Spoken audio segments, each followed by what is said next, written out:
Boa noite, muito boa noite, meu irmão, minha irmã.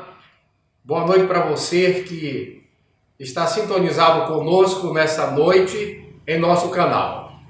Estamos juntos mais uma vez, como é de costume, agora virtualmente.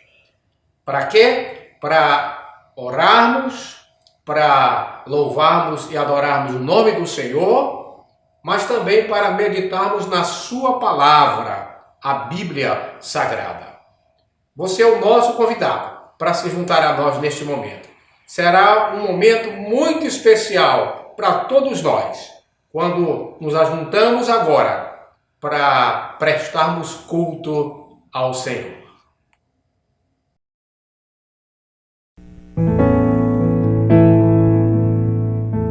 O Salmo 84 é conhecido como o Salmo do Descanso em Deus. A casa de Deus era o lugar onde o salmista encontrava descanso. E ele diz desse salmo que até o pardal, depois de muito voar, encontrava descanso na casa de Deus.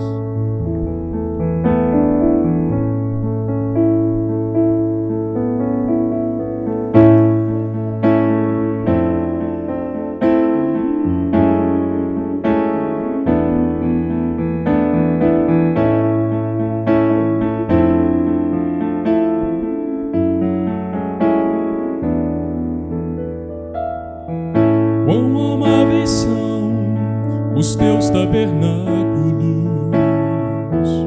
Senhor dos exércitos. A minha alma suspira e desfalece pelos teus átrios. O pardal encontrou casa, a andorinha ninho para si. Eu encontrei teus altares, Senhor, Rei meu e Deus meu. Eu encontrei teus altares, Senhor, Rei meu e Deus meu.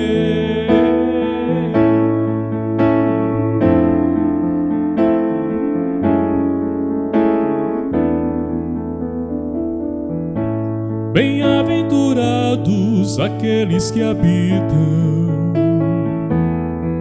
em tua casa, pois um só dia, Senhor, nos teus átrios vale mais que mil. O pardal encontrou casa, a andorinha ninho para si. Eu encontrei teus altares, Senhor, Rei meu e Deus meu. Eu encontrei teus altares, Senhor, Rei meu e Deus meu.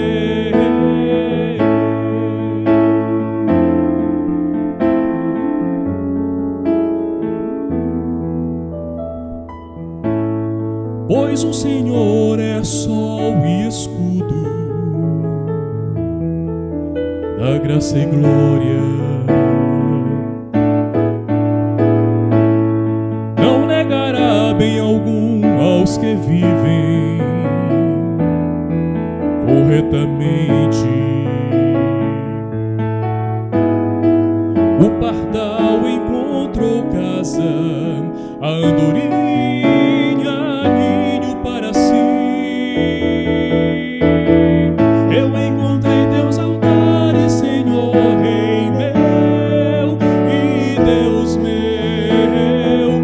Eu encontrei teus altares, Senhor, Rei meu e Deus meu. Eu encontrei teus altares, Senhor, Rei meu e Deus meu.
Graça e paz, IBJ, graça e paz, igreja, minha casa. Eu fico muito feliz de, após tantos anos, poder voltar aqui com os irmãos.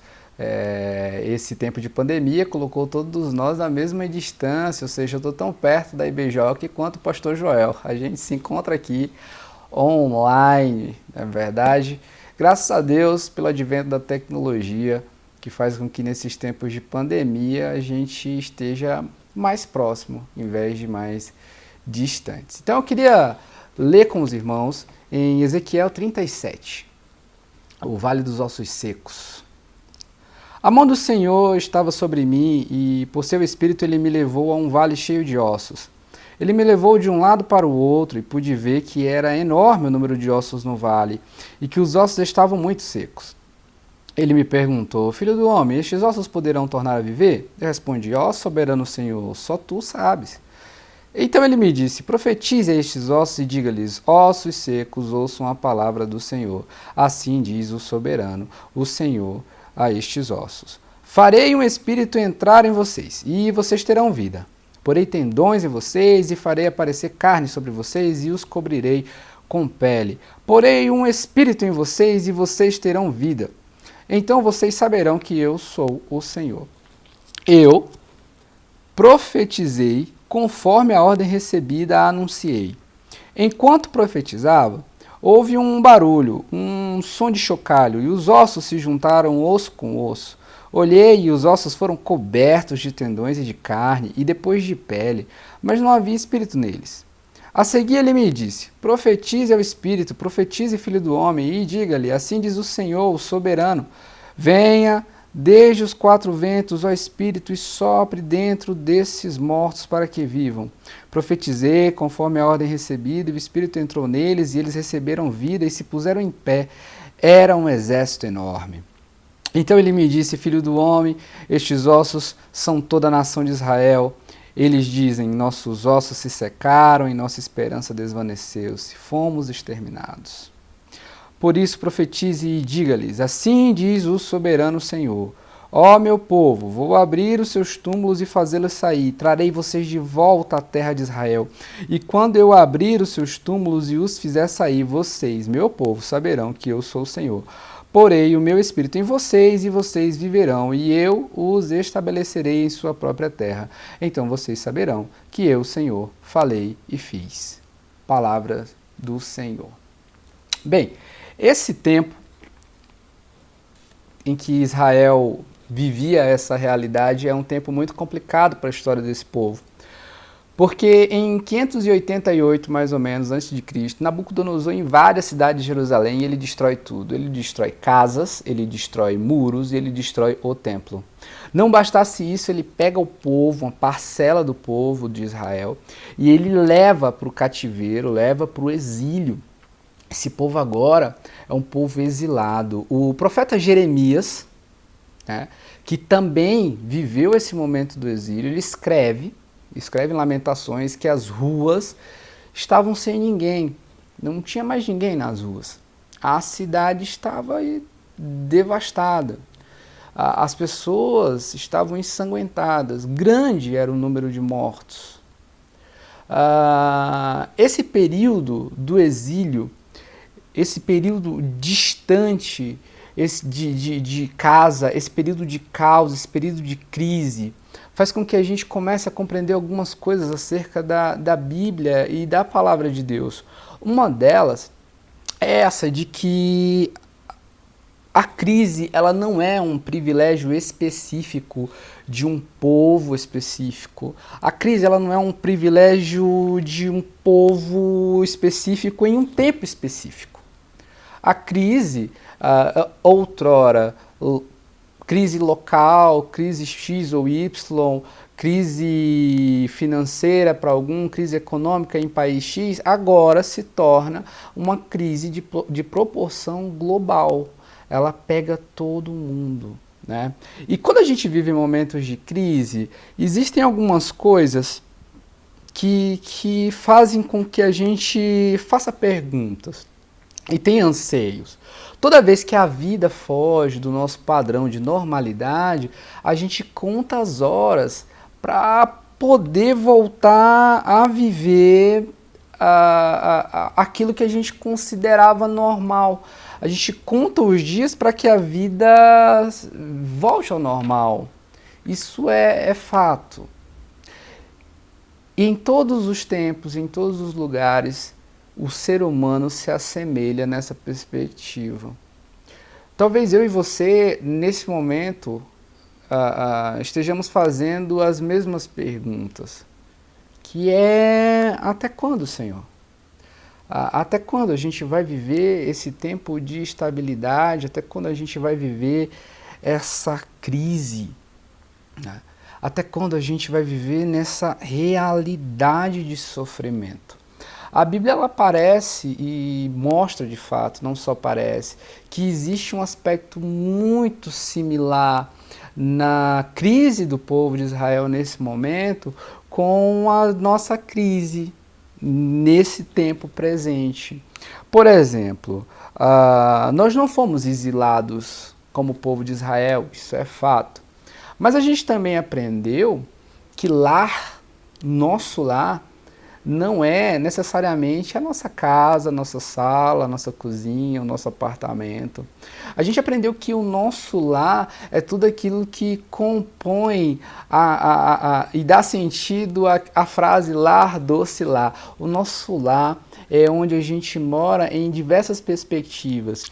É no amigo que eu visito cotidianamente, é na estrada, na rua que eu passo regularmente, é na igreja, na minha comunidade de fé que eu vou regularmente, é abraçando os meus irmãos, é no encontro na casa do irmão X, da irmã Y, para tomar um café, para comer um cuscuz. E a gente compreende que o lar é muito mais do que um ambiente físico fechado. A gente compreendeu que o lar é tudo isso que compõe o sentido da frase lar, doce lar.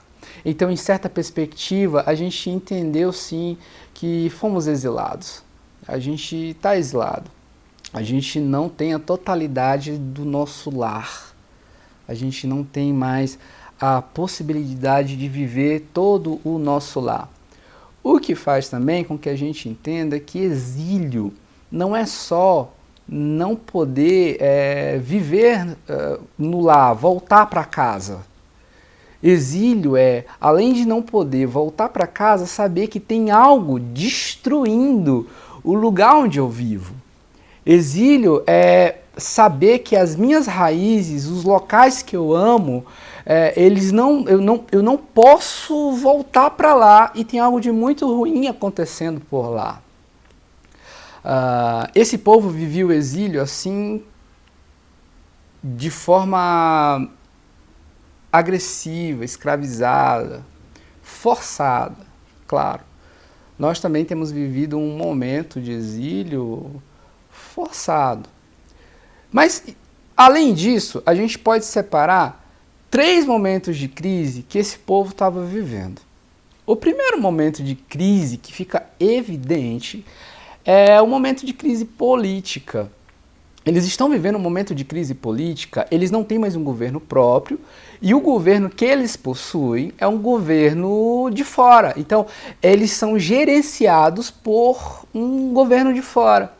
Agora, eles não têm a possibilidade de lidar, dialogar ou viver sob o governo próprio de Israel. Agora eles vivem sob o governo de Nabucodonosor, que nada tem a ver com o povo de Israel. Uma crise política. A segunda crise, que fica evidente, é que eles vivem também uma crise financeira, porque eles foram inviabilizados de lidar, de cuidar dos seus negócios. Agora eles são escravos. Eles são escravos exilados. A terceira crise é uma crise muito dolorosa para o povo de Deus, porque Nabucodonosor destrói o templo. E para aquele povo, naquele tempo, naquela cultura, o único lugar que se rendia culto a Deus, o único lugar que se adorava a Deus era no templo. Jesus de Nazaré, o nosso Senhor, nos ensinou em uma conversa com a mulher samaritana que Deus é Espírito e nós podemos adorá-lo em qualquer tempo e em qualquer lugar, em qualquer monte. Mas esse povo, eles não compreendiam isso.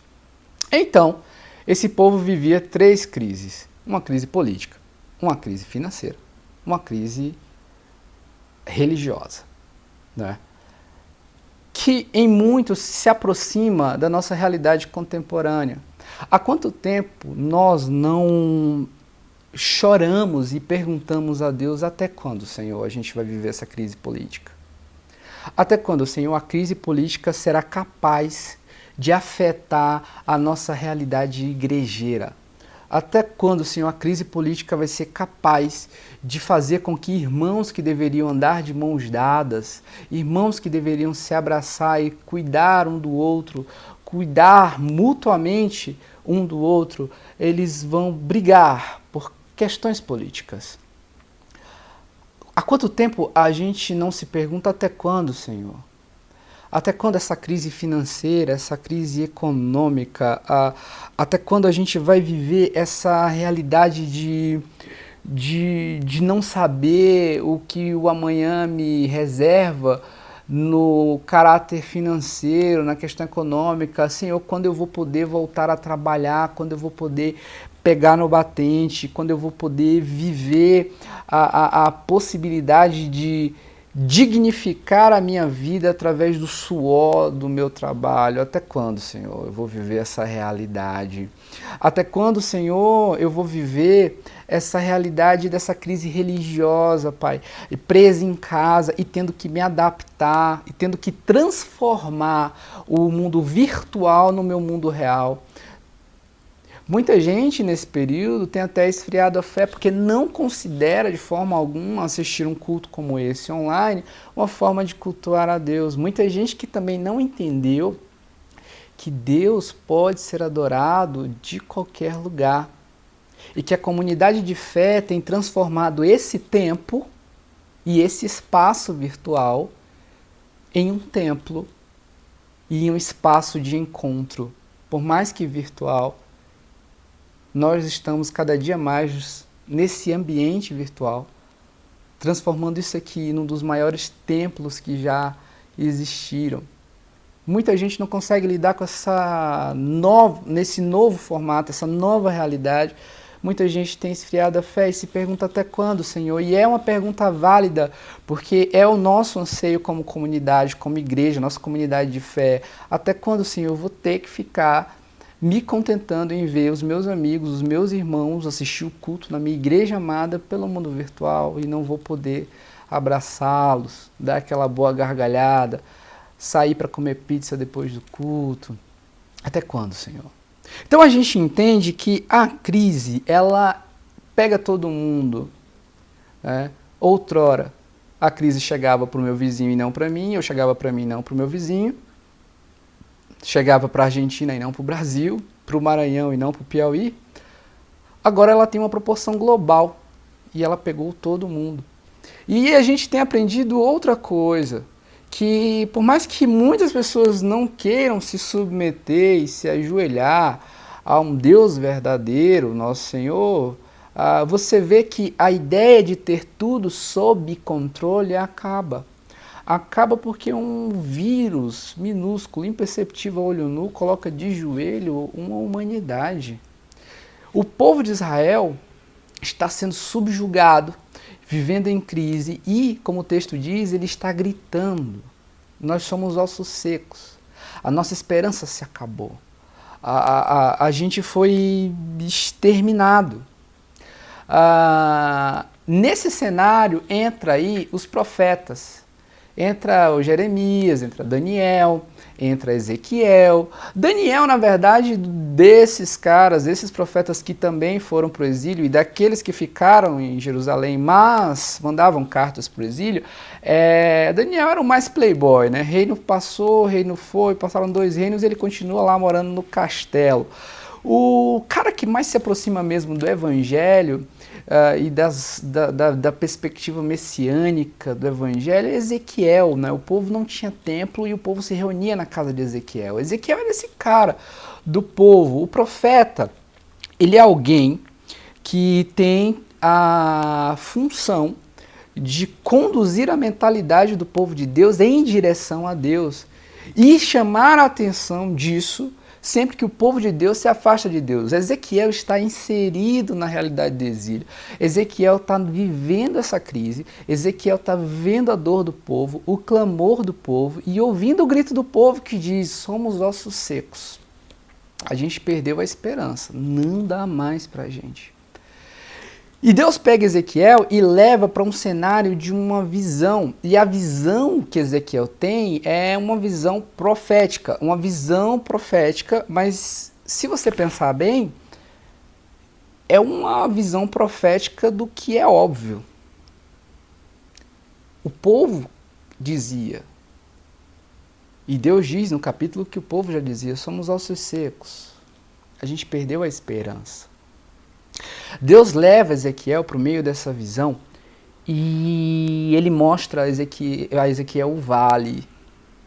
E Deus começa a mostrar que a visão em si não é o grande ponto de tudo isso.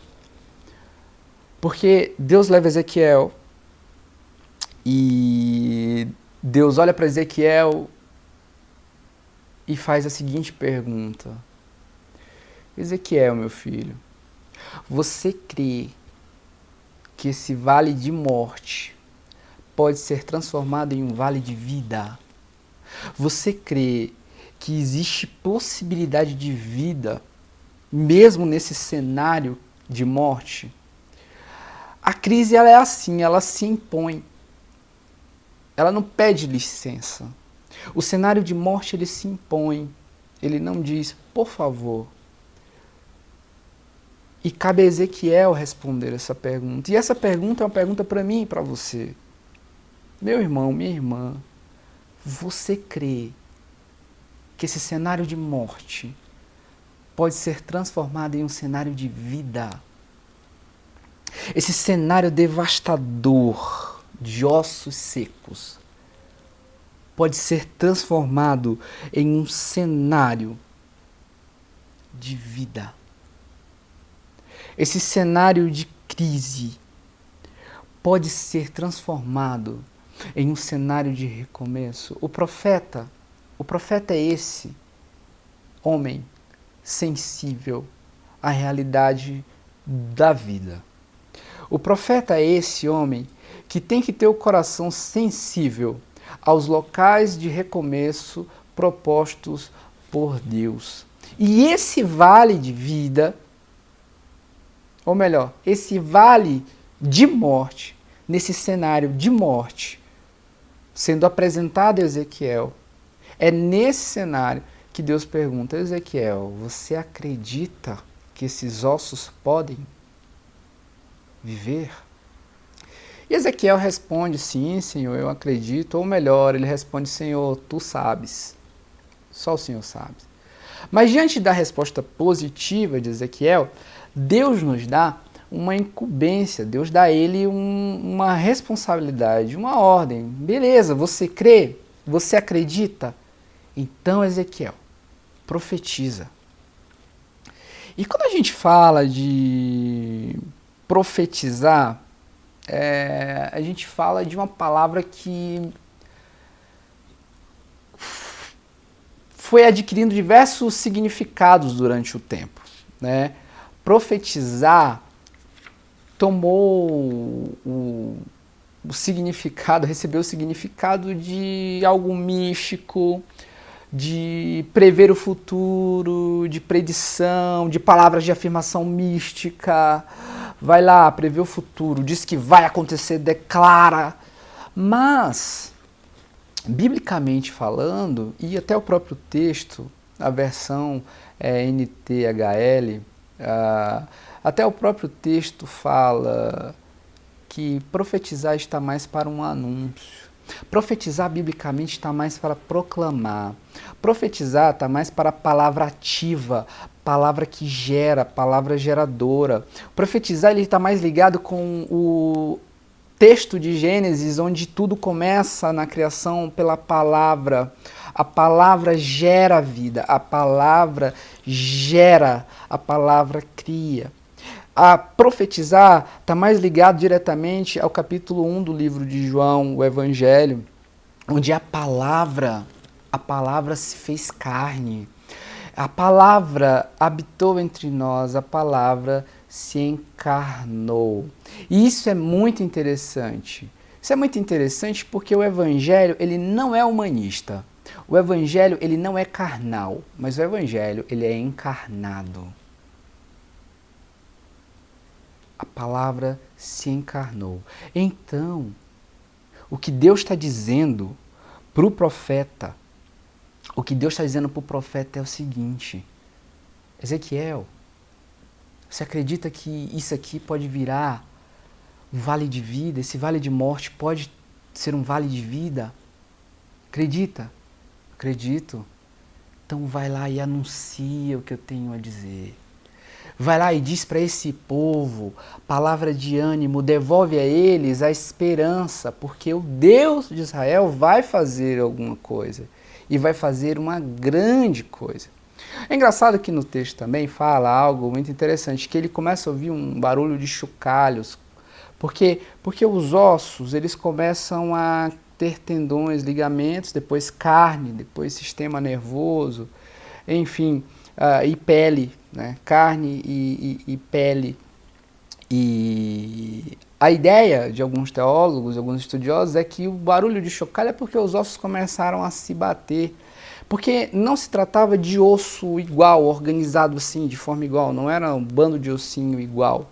Eram ossos absolutamente diferentes, não eram nem esqueletos. Eles separados se juntaram para formar esqueleto, para se ligar, para se formar um corpo. E a ideia é interessante porque o osso desse osso é esse osso, que é ligado a esse osso. E os ossos, o osso desses ossos é esse osso. São ossos absolutamente diferentes uns dos outros. Não são ossos iguais. O corpo ele é formado por características diferentes.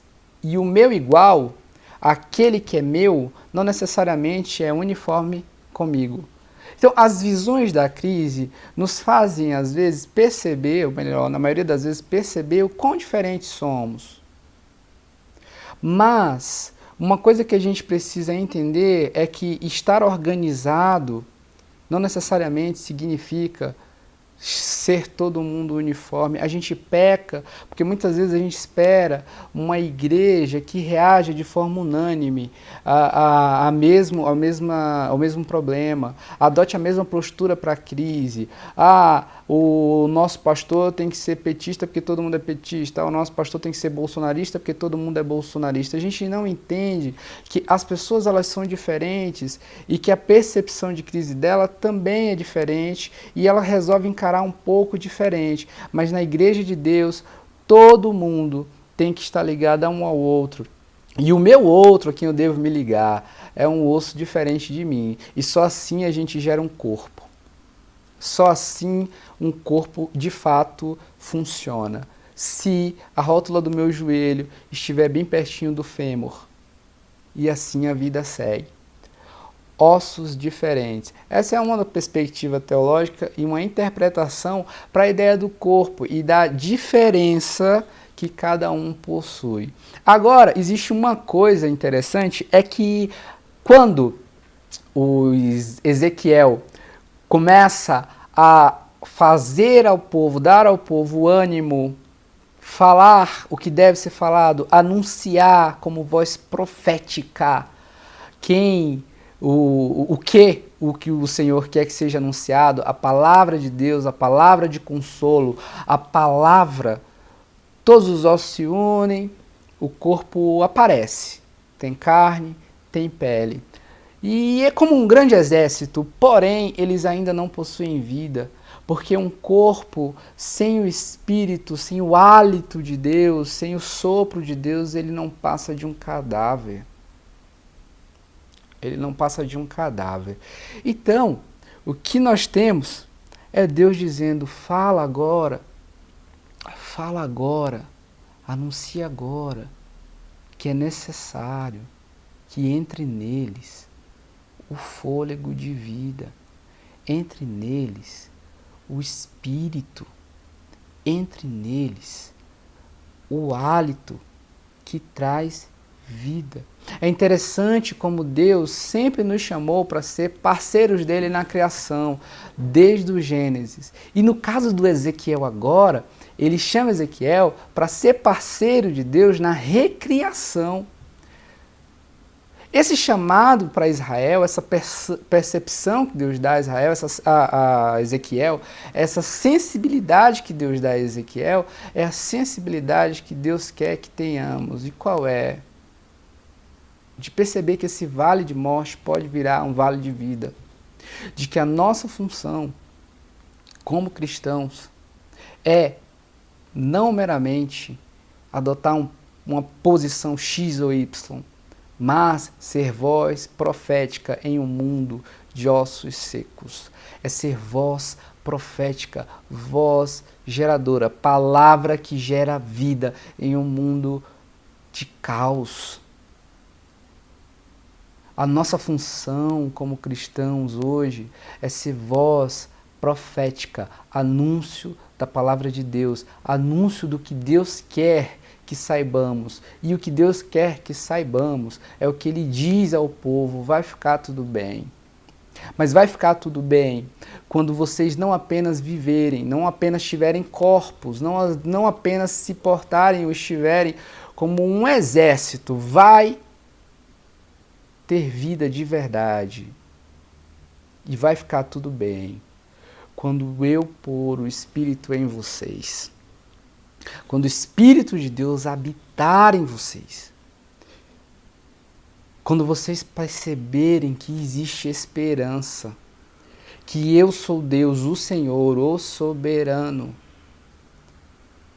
Quando vocês entenderem que vocês precisam refazer a vida onde estão.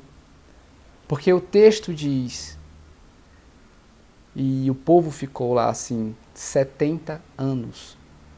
Em Jeremias 29, Jeremias manda uma carta e ele diz assim, olha, vocês têm que parar de ficar esperando isso acabar. Vocês têm que desfazer as malas. Vocês têm que construir casas. Vocês têm que casar. Vocês têm que gerar filhos.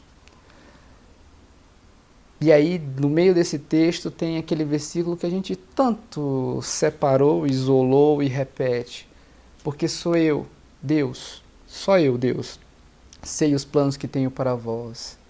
Planos de paz, de prosperidade, não planos de guerra. É nesse contexto que Jeremias escreve isso.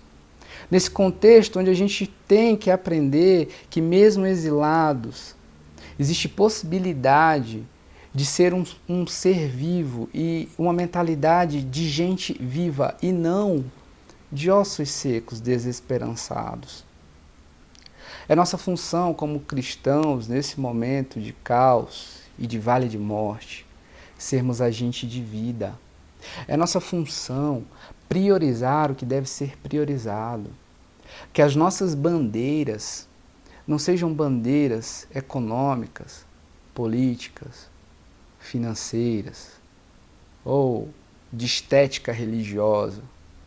Que aquilo que nos vista e nos revista seja esse corpo unido, osso por osso, pele por pele, nervo por nervo, carne por carne, e cheio desse Espírito soprado por Deus.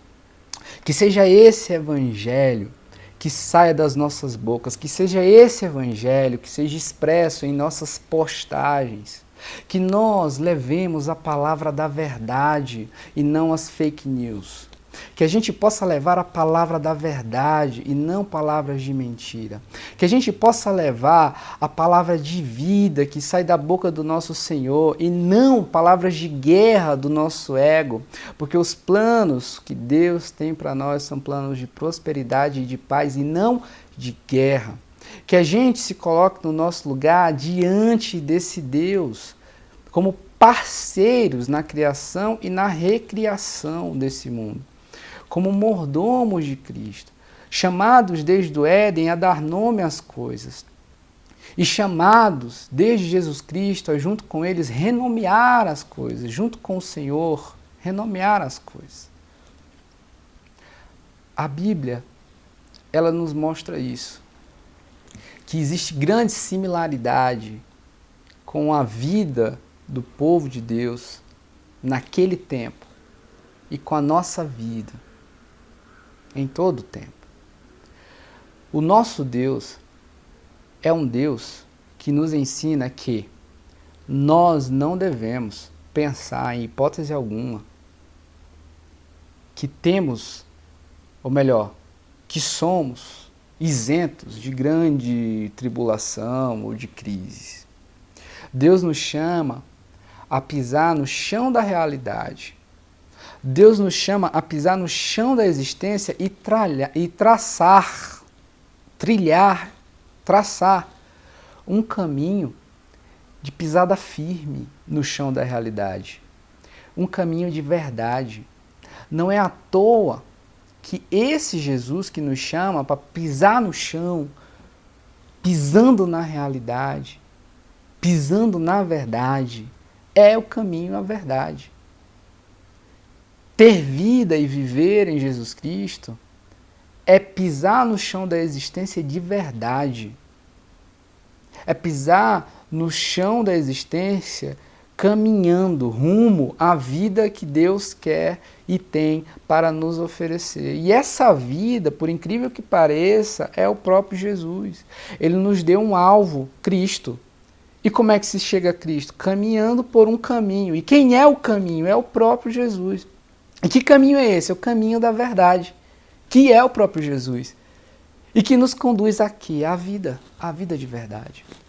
Então, o que acontece no texto de Ezequiel é Deus nos lembrando que crises, elas não estão mais próximas e nem mais distantes do povo de Deus. Que quando se fala em crise, está todo mundo na mesma distância. Está todo mundo exposto ao mesmo perigo. Só que o que Jesus fala, o que Deus nos fala, é que primeiro a gente precisa entender algumas coisas. Primeiro eu preciso crer. Você crê, Ezequiel, de que esse vale de morte pode se tornar um vale de vida? Creio. Então, depois que acontece essa ação interna, essa transformação interna de perspectiva de realidade, agora isso se exterioriza. Como é que acontece? Aconteceu internamente, você crê? Creio. Então profetiza, seja voz profética, seja palavra que gera vida e não palavra que gera morte. O que nós precisamos agora, Ezequiel, é que você seja palavra profética. E o que uma palavra profética faz? Ela anuncia a vida, traz a esperança e me anuncia. Eu, Deus, você me anuncia, Ezequiel. Depois que a vida acontece, depois que o corpo está ali, ele precisa entender que ele não é um cadáver, ele não precisa ser um cadáver.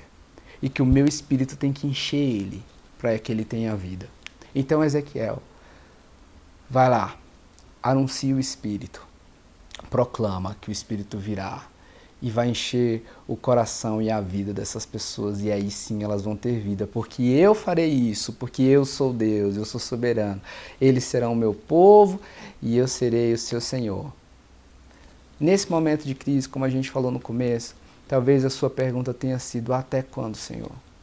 Até quando eu vou ficar aqui?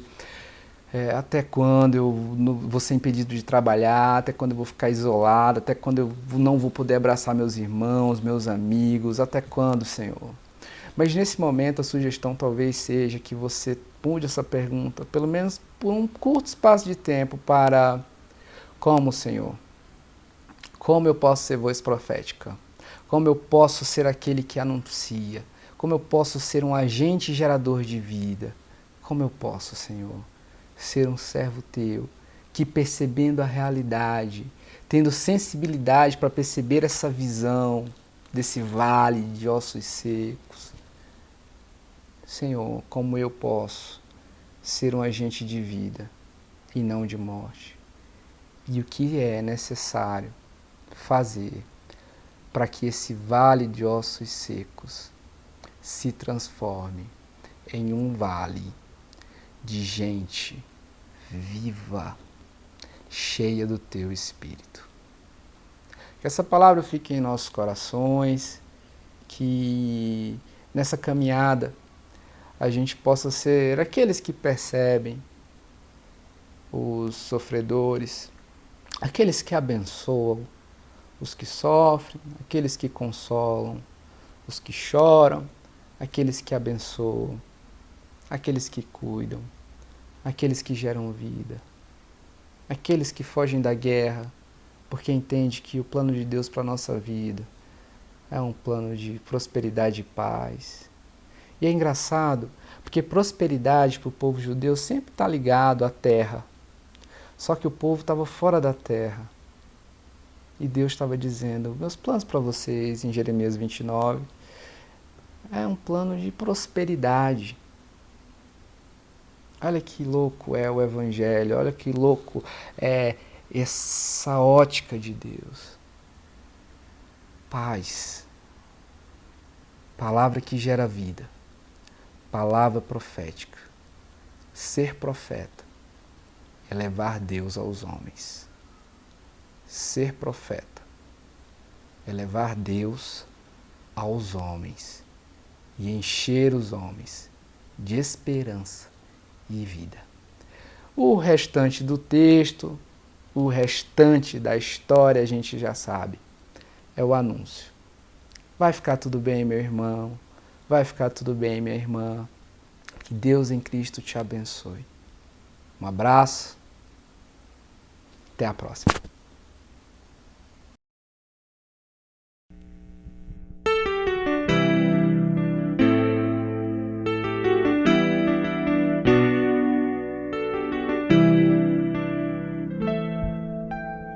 Este mal que aflige o teu coração, árvore de profunda raiz, seja o desemprego, a fome, a solidão, perceber-se ser o que não quis.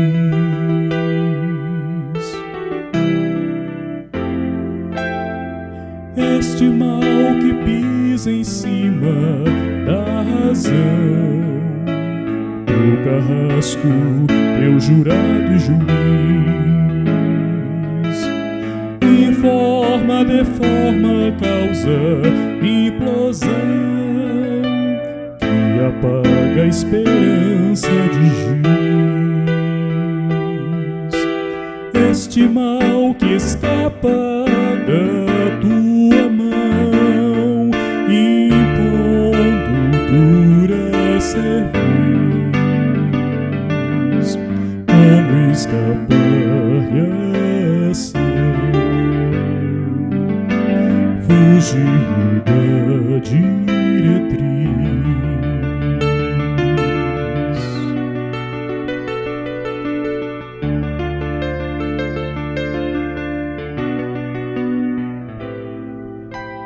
Em Jesus está o rumo, solução, pois realiza sempre aquilo que diz. Nele a esperança mesmo na pressão. Só em Cristo um homem é feliz. Só em Cristo um homem é feliz.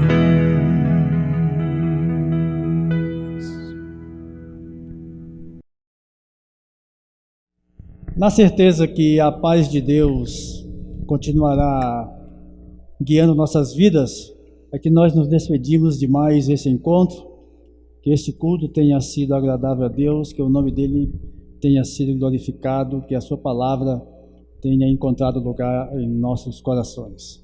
Tenham todos uma boa semana e até o nosso próximo encontro.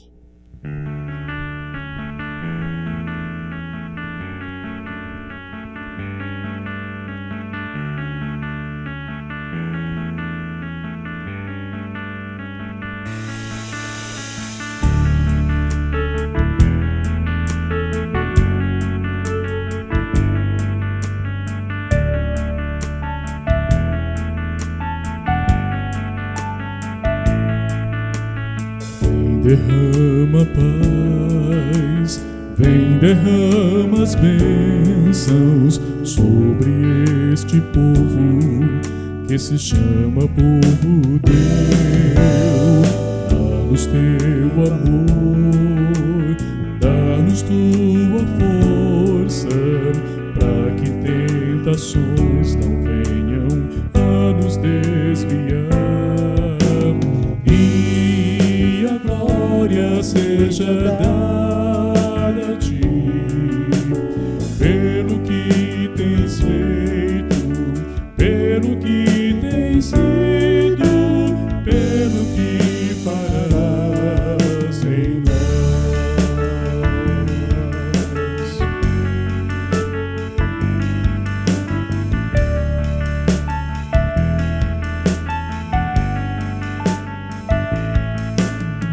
Temos visto a paz, temos visto as bênçãos sendo deste povo transformado em povo teu. dá-nos mais fervor, dá-nos mais tua força, para que gerações teu nome possam encontrar.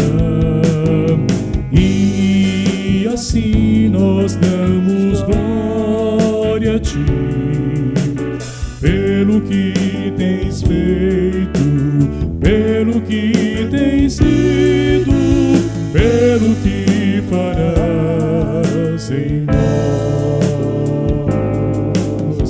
E assim nós damos glória a ti, pelo que tens feito, pelo que tens sido, pelo que farás em nós.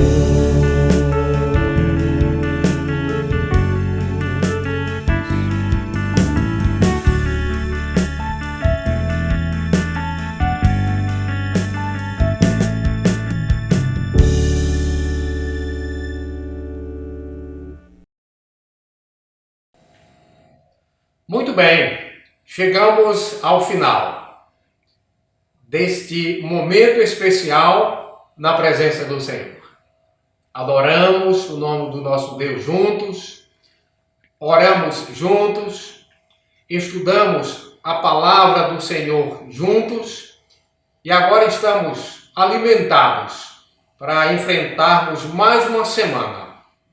Uma semana certamente abençoada pelo Senhor. Que cada irmão, que cada irmã, que cada pessoa que esteve sintonizado conosco em nosso canal possa ter uma noite de paz, de proteção e que Deus possa cuidar de cada um de nós, como Ele tem cuidado nesses dias. Que Deus nos abençoe, meus irmãos. Boa noite.